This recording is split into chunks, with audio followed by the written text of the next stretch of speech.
भरत तिवारी आज एनकाउंटर हुए 10 दिन हो गया और अभी तक न्याय नहीं मिला, तो लोग मूर्ति बनाकर भरत तिवारी की पूजा करने की बात कर रहे हैं। और आप लोगों के लिए आवाज उठाने वाला लड़का अब इस दुनिया में नहीं रहा। हाँ जी, हाँ, वो बहुत अच्छा लड़का था भैया कि भरत तिवारी जी के नाम उनकर एगो स्मारक बने के चाहिए। जब हमने के आजीवन उनका पूजब जा।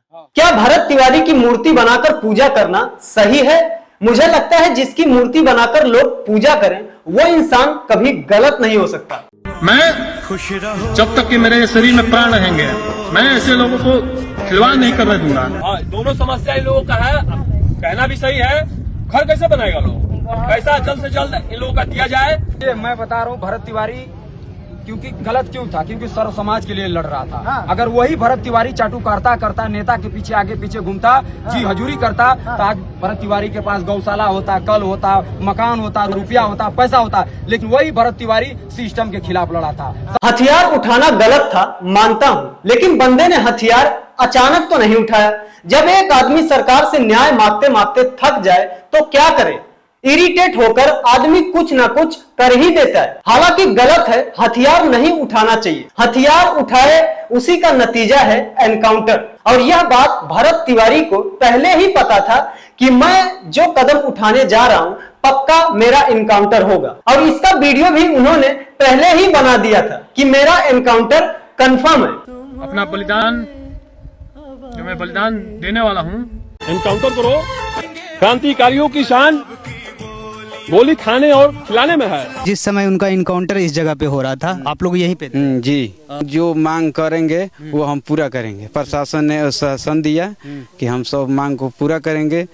उसका बाद प्रशासन भीरी बुलाकर और उसको गोली मार दी। लेकिन यहाँ पर सोचने की बात यह है कि बंदे ने लास्ट मोमेंट पर अपने आप को गन सामने रखकर सरेंडर कर दिया था। हथियार इनको दे दिया गया। और तो समाज और देश के लोग आप समझना इसके बाद कि ऐसे लोगों का क्या इलाज करना है। अगर मैं जिंदा रह गया और ये सब मेरे साथ कुछ ऐसा गलत नहीं किया तो आऊंगा, तो फिर उसके बाद मेरे द्वारा भी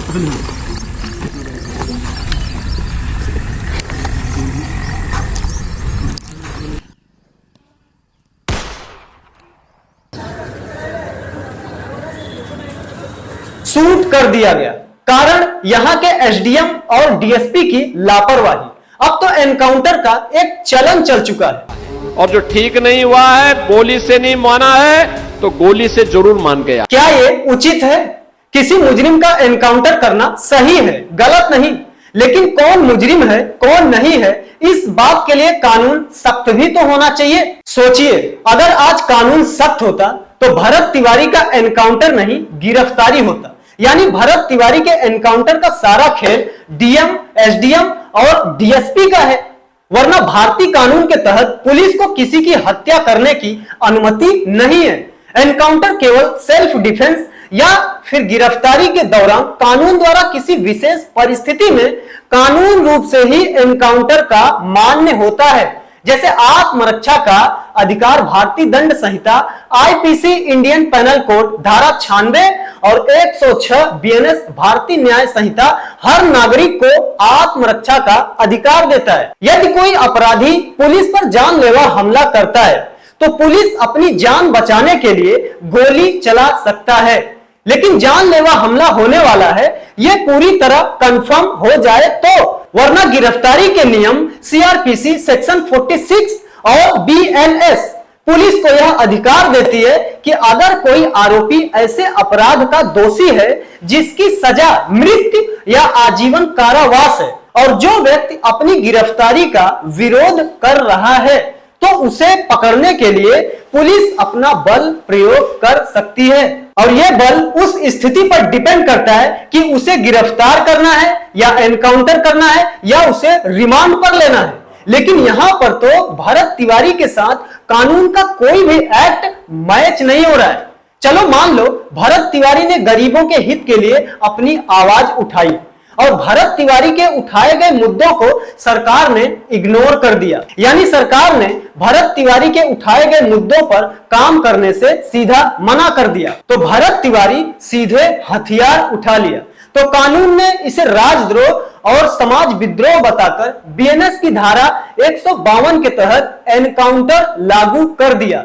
लेकिन धारा 152 राज्यद्रोह या समाजद्रोह का दोषी पाए जाने पर आजीवन कारावास या जुर्माना सहित 7 साल की सजा के लिए बनाया गया है। एनकाउंटर का नंबर तो तब आता है जब मुजरिम द्वारा राज्य में या समाज में कोई बड़ा नुकसान हो रहा हो और फिर मुजरिम अपने आप को आरोपी ना मान रहा हो, तो ऐसी कंडीशन में यही एक्ट एनकाउंटर में बदल जाता है। लेकिन यहां तो ऐसी कोई बात ही नहीं है। ना भरत तिवारी द्वारा राज्य का कोई नुकसान हुआ, ना तो समाज का, फिर भी एनकाउंटर का ऑर्डर दे दिया गया। पहली गलती। दूसरी गलती, एनकाउंटर के दौरान भरत तिवारी अपना गन पुलिस वालों के सामने रखकर अपने आप को मुजरिम स्वीकार कर लिया, फिर भी गिरफ्तारी करने के बजाय सीधा एनकाउंटर कर दिया गया। क्यों? इसका मतलब पुलिस वालों की मिली भगत है, या तो किसी की साजिश है, या तो पुलिस वाले भांग खा के ड्यूटी कर रहे हैं, या तो डीएम, एसडीएम, एसीपी, एसएसपी ये सब भांग खा के सो रहे हैं। तभी तो एनकाउंटर का ऑर्डर देकर अपनी मौज मस्ती में बिजी है। और जब एनकाउंटर हो गया, ये बात पता चला, तो सफाई देना शुरू कर दिए कि भरत तिवारी सही थे तो उनके साथ न्याय होगा। कैसे न्याय करोगे? क्या न्याय करोगे भाई? इसके पीछे का सबसे बड़ा कारण है ये निकम्मी सरकार। तभी तो पुलिस वाले जो मन में आए वो करते हैं।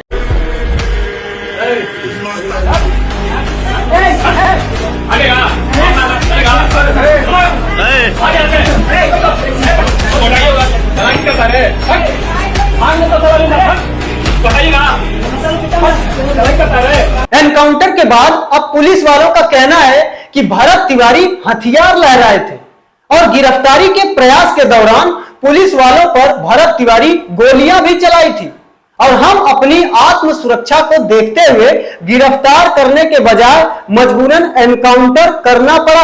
अब आप ही बताइए, गन तो बंदे ने फेंक दिया था। मान लो भरत तिवारी ने गन लहराया था, लेकिन अंतिम समय तो बंदे ने गन आपके कहने पर आपके सामने फेंक दिया, फिर एनकाउंटर करने का लॉजिक ही नहीं बनता भाई। आप लोग क्या समझ के शूट किए? अब सफाई दे रहे, सफाई देने से कुछ नहीं होगा। को सस्पेंड कर दिया गया है, तो यानी प्रशासन को लग रहा है कि दोषी हैं, तभी उनको सस्पेंड किया गया है। बिल्कुल, जो भी तो हम कह रहे हैं कि एक कदम उससे आगे बढ़िए हुजूर। सोचिए, लोग आवाज नहीं उठाते तो बिहार सरकार ये 4 पुलिस कर्मियों को निलंबित कभी नहीं करता और ये मामला सुप्रीम कोर्ट तक भी कभी नहीं जाता। लेकिन अब फर्जी एनकाउंटर की निष्पक्ष जांच और शामिल पुलिस कर्मियों पर कार्रवाई के लिए सुप्रीम कोर्ट में भी याचिका दायर की गई है और मैं आशा करता हूं कि भरत तिवारी के साथ न्याय हो और समाज के विकास को लेकर उनका सपना साकार किया जाए और समाज को जल्द सरकार एक नई दिशा दे। जय हिंद, जय भारत।